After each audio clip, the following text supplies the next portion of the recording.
வணக்கம்.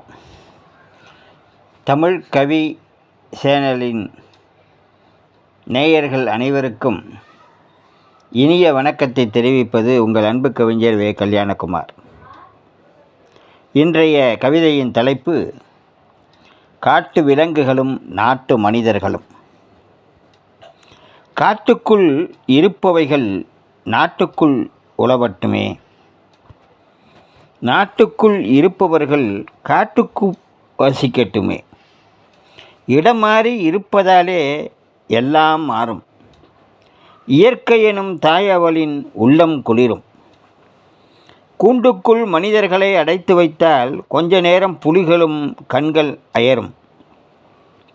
மரம் வெட்டும் மனிதர்களை மரத்தில் கட்ட மரக்கிளைகள் மனமகிழ்ந்து பூக்கள் தூவும். பூப்பறிக்க போகும் கரங்களையே ஒரு நாள் பூட்டி வைத்தால் மாமலையாய் குவிகின்ற மலர்களிலே மகரந்த சேர்க்கையது நன்றாய் நடக்கும்.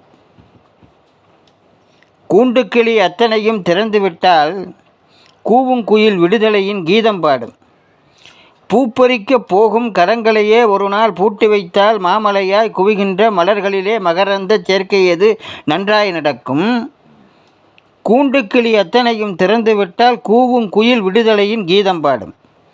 மான் புலிகள் யானைகள் வசிப்பிடத்தை ஆக்கிரமித்து மனிதன் கட்டும் வீட்டுக்குள்ளே பல்லுயிர்கள் பல்லாண்டு பாடும். ஓசை மாந்தர்களின் சுயநலத்தை புதைத்து போடும். எவ்வுயிரும் இவ்வுலகில் ஒன்றாய் வாழும். இனியதொரு புதிய காலை இங்கே புலரும் என்று ஆசைப்படுகின்ற உங்கள் அன்பு கவிஞர் வே. கல்யாணகுமார். தயவுசெய்து இக்கவிதையை கேட்டு தமிழ் கவி சேனலை சப்ஸ்கிரைப் செய்து ஊக்கப்படுத்துமாறு பணிவோடு வேண்டுகிறேன். நன்றி, வணக்கம்.